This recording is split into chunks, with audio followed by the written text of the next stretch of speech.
अभी हम लोग परम पावन ग्रंथ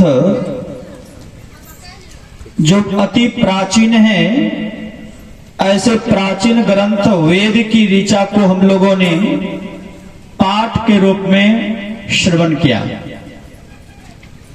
प्रस्तुत पाठ में आप लोगों ने सुना कि भगवान वेद कहते हैं कि हे मनुष्य, जगत प्रसव करता ईश्वर का तत्व ज्ञान प्राप्त करने के लिए पहले बुद्धि योग करें, और बुद्धि योग कहते हैं सत्संग को। विचार करिए कि भगवान वेद का उपदेश किन के लिए है? तो उन्होंने क्या कहा? हे मनुष्य, आज से बहुत दिन पहले यदि ब्राह्मण के अलावे कोई अदर जाति के लोग वेद की ऋचा को पढ़ लेते थे तो उनके कान में रांगा गला करके डाल दिया जाता था। ये समझते थे कि वेद पढ़ने के अधिकारी ब्राह्मण मात्र हैं, दूसरे नहीं। लेकिन जब ऋषियों ने वेद का अनुसंधान किया तो पता चला कि वेद का ज्ञान सर्वजन हिताय, सबके हित के लिए, सर्वजन सुखाय, सबके सुख के लिए, सबके कल्याण के लिए, सबों के अमंगल का नाश करने के लिए और जीवन को मंगल में बनाने के लिए वेद का ज्ञान सबके लिए है। इसलिए भगवान वेद ने ऐसा नहीं कहा कि हे ब्राह्मणों, हे शूद्रों, हे वैश्यों, हे क्षत्रियों, ऐसा नहीं कहा। तो क्या कहा? हे मनुष्यों। अब मनुष्य जैसे कहते हैं जाति पाति पन पंथाई ऊंच नीच सभी से ऊपर उठकर, यानी सभी मानव तनधारी के लिए भगवान वेद का उपदेश है। इसलिए भगवान वेद ने क्या कहा? हे मनुष्यों।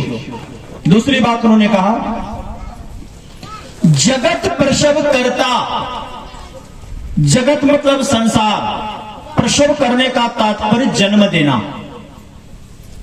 जगत प्रसव करता ईश्वर का तत्व ज्ञान प्राप्त करने के लिए, जगत को प्रसव करने वाले ईश्वर का क्या करना है?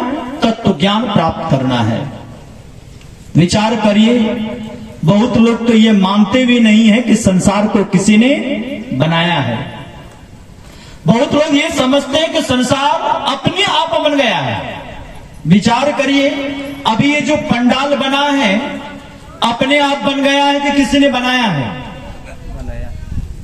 बनाया है ना।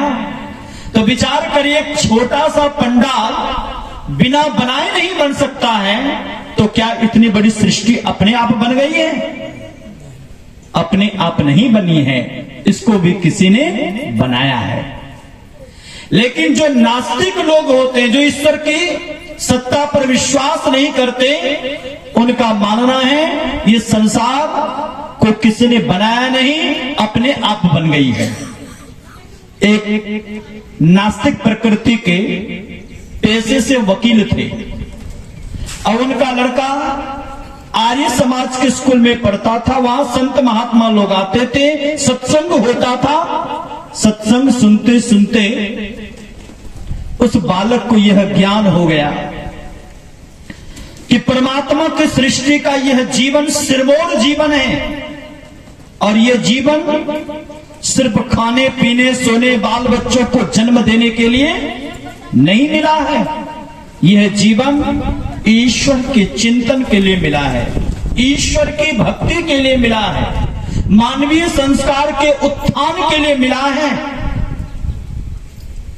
बहुत बार सत्संग सुना, सुनते सुनते उनको लगा कि मेरा जीवन तो व्यर्थ जा रहा है।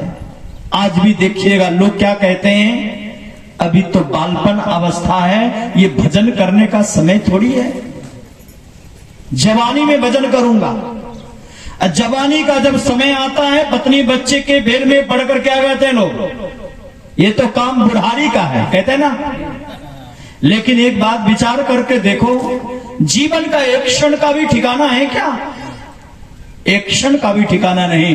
कितने तो माता के उदर से मृत्यु की सैया पर सोए हुए बाहर निकलते हैं, कितने का जन्म होता है, छठी नहीं होती कि छुट्टी हो जाती है, अब कितने घुड़क नहीं पाते कि संसार से लुढ़क करके चले आते हैं। कितना किशोरावस्था पाकर, कितना जवानी पाकर, और वृद्धावस्था में तो शरीर का परित्याग करना ही पड़ता है। विचार करिए, शरीर का कोई ठिकाना है? एक क्षण का भी ठिकाना नहीं। मन में विचार किया कि बुढ़ापा को किसने देखा है? जब जागा तभी सवेरा ऋषि कहते हैं उत्तिष्ठता जागृता परात्पवरान्नि बोधता सृष्यधारा निशिता दृत्यया दुर्गम पथस्तत् कवयो वदन्ति। अरे अविद्याग्रस्त लोगों, उठो, जागो और श्रेष्ठ महापुरुषों के पास जाकर ज्ञान प्राप्त करके अपने जीवन का कल्याण करो, उद्धार करो। उस बच्चे के मन में विचार आया कि जीवन का क्या ठिकाना, कल होगा कि नहीं होगा। कबीर साहब ने कहा ना, कल करो सो आज कर, आज करो सो अब, पल में प्रलय होएगा कब, बहुरी करेगा कब। जीवन का कोई ठिकाना नहीं। और हमारे आराध्य देव ने तो कहा, समय गया फिरता नहीं, झट ही करो निज काम, जो बीता सो बीतिया अब हो गहो गुरु नाम। जो समय चला गया उसके लिए पश्चाताप करने की आवश्यकता नहीं है, लेकिन जो समय बचा है उसका सदुपयोग करना ही ये मानवीय संस्कार का उत्थान करना है, जीवन के कल्याण का मार्ग प्रशस्त करना है। जो समय का सदुपयोग नहीं करता उनको पश्चाताप की अग्नि में जलना पड़ता, पछताना पड़ता है। चिड़िया चुग गई खेत तो पछतावे क्या होबत है। अर्थात जो समय चला जाएगा वो पुनः लौट करके आएगा नहीं। एक महात्मा जी किसी सरोवर के किनारे बैठ करके धर्मशास्त्रों का अवलोकन कर रहे थे, ध्यान करके उठे थे, धर्मशास्त्रों का अवलोकन कर रहे थे। अचानक उनके मन मस्तिष्क में बात आई, अभी का मुहूर्त इतना सुंदर है, जो इस सरोवर में स्नान करेंगे, यदि पशु स्नान करेंगे तो मनुष्य बन जाएंगे, मनुष्य स्नान करेंगे तो देवी गुणों से भर जाएंगे। उन्होंने बड़ी जोरों की आवाज लगाई, कोई है जो मेरी बात को सुने, अभी का मुहूर्त बहुत सुंदर है। जो पशु स्नान करेंगे मनुष्य, और जो मनुष्य स्नान करेंगे देवी गुणों से भर जाएंगे। वह कोई और नहीं था, एक बंदर और बंदरी थी। बंदरी ने अपने पति बंदर से कहा कि देखिए महात्मा जी क्या कह रहे हैं। बंदरी की बात को सुनकर बंदर ने कहा, वो बाबा जी का बकबक करना काम था, करने दो। आज भी वो लोग समझते हैं ना, अरे ऐसे बाबा जी को कमाना है तो आकर के बकबक करना शुरू कर दिया। लेकिन याद रखना, जो इस बकबक को नहीं सुनेगा, जो संतों के विचारों को नहीं सुनेगा, उनको एक न एक दिन पश्चाताप की अग्नि में जलना पड़ेगा। बंदरी ने कहा कि ये महात्मा जी कह रहे हैं जो पशु स्नान करेंगे मनुष्य बन जाएंगे, और जो मनुष्य स्नान करेंगे वो देवी गुणों से भर जाएंगे। क्यों नहीं हम लोग स्नान करके अपने मानव जीवन को प्राप्त कर ईश्वर की भक्ति करके आत्म कल्याण करें। बंदर ने कहा तुम्हें करना है तो करो, मुझे नहीं करना, मुझे तो ये पशु का ही शरीर पसंद है। स्वतंत्रता से खाता हूं, पीता हूं, चलता कूदता हूं, ये मौज मस्ती मानव के शरीर में कहां है। बंदरी ने कहा कि मौज मस्ती भले हैं, लेकिन भगवत चिंतन तो मानव के ही शरीर में संभव है, दूसरे शरीर में संभव नहीं है। तो क्यों नहीं मानव के जीवन में आकर के हम भगवत चिंतन करके आत्म कल्याण करें। बंदरी से बंदर ने कहा तुम्हें जाना है तो जा। महात्मा जी बातें पुनः दोहराए। अब वो मुहूर्त कुछ क्षण बचा है। बंदरी ने फिर पति बंदर से निवेदन किया। बंदर ने वही बात दोहराया, तुम्हें जाना है तो जाओ, मुझे नहीं जाना। तब तीसरी बार महात्मा जी ने घोषणा की, अब कुछ क्षण में मुहूर्त है बस। बंदरी ने कहा कि नाथ विलंब मत करिए, नहीं तो पछताना पड़ेगा। उन्होंने कहा रे मूर्ख, तुमको मैंने समझा दिया, तुम्हें जाना है तो जाओ, मुझे नहीं जाना। इतने में बंदरी ने विचार किया, अपनी अपनी करनी अपने अपने साथ। यदि मैं मानव के शरीर को प्राप्त कर भजन करूंगा तो जीवन मेरा कल्याण में होगा, और कहीं ये पति के चक्कर में मैं पड़ करके अपने जीवन को बर्बाद ना कर दूं, इसलिए उन्होंने विलंब नहीं की, डाल को छोड़ी, पानी में कूद गई, बंदरी वाला शरीर छूट गया, उससे एक सुंदर युवती बनकर के बाहर निकली। प्रेम से पूल के बाहर में आकर के वो बैठी रो रही थी। अचानक एक राजकुमार आया, सुंदर युवती को देखकर उन पर मोहित हो गया, उनसे पूछा, उन्होंने कारण बताया, कहा चलो मेरे साथ, और अपने साथ जब ले जाने लगे तब बंदर का दिमाग खटका। ये मेरी पत्नी है, मेरी भार्या है, और दूसरे लेके जा रहे हैं, मैं जाने नहीं दूंगा। और क्या किया, डाल को छोड़ा, वो भी पानी में कूद गया। लेकिन बता दूं साथियों, वो मुहूर्त निकल चुका था, वो समय निकल चुका था, बंदर का बंदर ही रह गया। याद रखना, ये बंदर कोई और नहीं, हम अन्यत्र योनियों में जब भटक रहे थे, ये बंदर वाले शरीर में अर्थात पशु के शरीर में खाने पीने सोने बाल बच्चों को जन्म देने वाले शरीरों में भ्रमण कर रहे थे। परमात्मा ने कृपा करके ये सुंदर मानव का जीवन दिया। ये जीवन कौन सा जीवन दिया, जिस जीवन में प्राप्त ईश्वर की भक्ति कर सकते हैं, लेकिन इसमें समय का यदि सदुपयोग नहीं किया तो याद रखना, पुनः पशु के शरीर में जाकर के भटकना पड़ेगा, दुख झेलना पड़ेगा। इसलिए समय का सदुपयोग करना ही मानवीय संस्कार का उत्थान करना है। उस बालक के मन में विचार आया कि जीवन व्यर्थ नहीं चला जाए, इसलिए उन्होंने गुरु से दीक्षा लेकर के भजन करना आरंभ किया। लेकिन माता पिता को बताया नहीं। पता है क्यों? मन में सोचा कहीं माता पिताजी को बताया और फिर भजन ध्यान नहीं करने दे तो अनमोल निधि को मैं खो दूंगा। अनमोल खजाना जो आध्यात्मिक खजाना है, जिस खजाना से मानवीय संस्कार का उत्थान होता है, उन खजाना से मैं वंचित हो जाऊंगा। इसलिए वो चुपचाप जब माता पिता सो जाते थे तब भजन करता था, जब माता पिता घर में नहीं रहे तब भजन करता था। विद्यालय में सब बच्चे लोग मध्याह्न वेला में खेलने कूदने के लिए जाते थे और वो जानता था समय कितना महत्वपूर्ण है, इसलिए मध्याह्न मेला में भी वो बैठकर भजन करता था। एक दिन की बात है, मां नहीं थी, पिताजी नहीं थे घर में और अकेले था। घर के कोने में बड़े शांति भाव से भगवान के चिंतन में डूबे हुए थे, भजन में लगे हुए थे।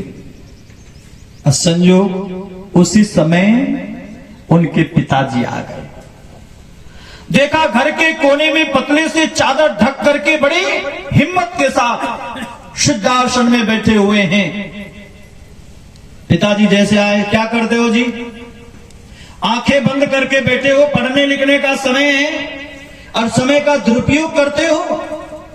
तो लड़का तो ध्यान कर रहे थे, कैसे बोलते? ध्यान तो 2-4 मिनटों की चीज नहीं। आज लोग क्या कहते हैं, अरे सुनती हो भोजन परोसो, मैं ध्यान करके आ रहा हूं। ईमानदारी से बोलो, भगवान का ध्यान होगा कि भोजन का ध्यान होगा? होगा ना जी। वो बैठा था। जो भक्त होते हैं, मुझे तो काम है ईश्वर से, जगत रूठे तो रूठन दे, ये भक्त का स्वभाव होता है। बैठिए वहीं पर, प्रणाम मत करिए आकर।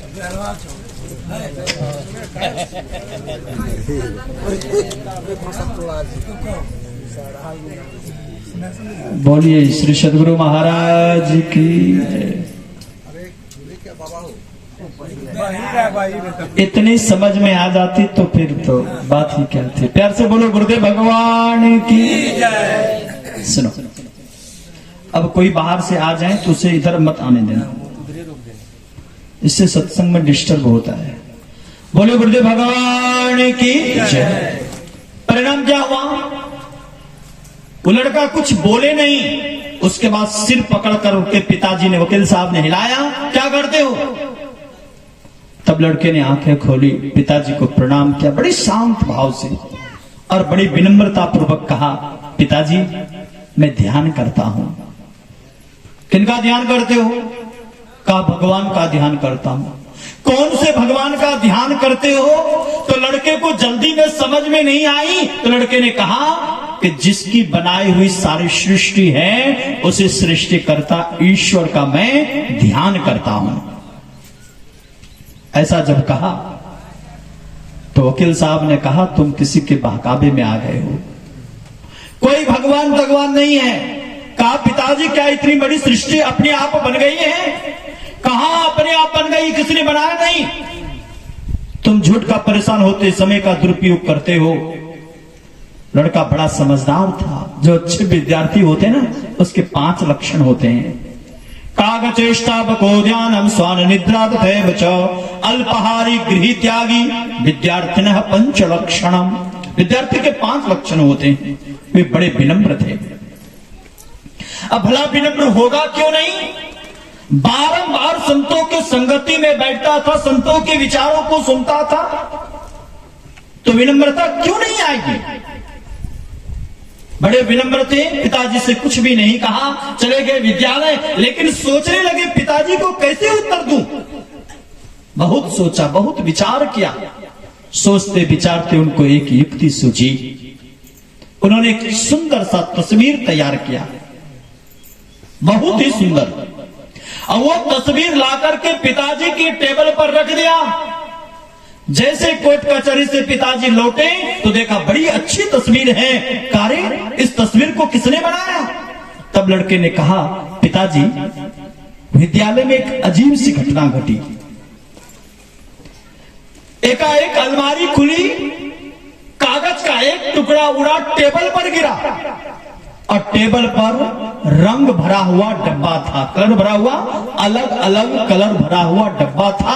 और सब डब्बा का ढक्कन अपने आप खुला और एकाएक सब डब्बा इस पेपर पर उलट गया तो इतनी अच्छी तस्वीर बन गई। वकील साहब का ट्रांसफार्मर गर्म हो गया। दुनिया को मैं पढ़ाता और मुझको तुम पढ़ाते हो। एकाएक अलमारी खुली, कागज का टुकड़ा उड़ा, टेबल पर गिरा और रंग के उलटने मात्र से इतनी अच्छी नक्काशी बन गई, तस्वीर बन गया। कहा, क्यों पिताजी नहीं बन सकती? कहा, हरगिज नहीं। तब लड़के ने कहा, पिताजी जब छोटी सी तस्वीर बिना बनाए नहीं बन सकती है तो क्या इतनी बड़ी सृष्टि अपने आप बन गई है? इसको भी बनाने वाला कोई है। उसी को कुछ लोग खुदा कहते हैं, कुछ लोग गॉड, कुछ लोग तितीन, कुछ लोग अहरमज, कोई परमात्मा तो कोई ब्रह्म कहते हैं। और उसी ब्रह्म का साक्षात्कार करना ही हमारे जीवन का कर्तव्य है।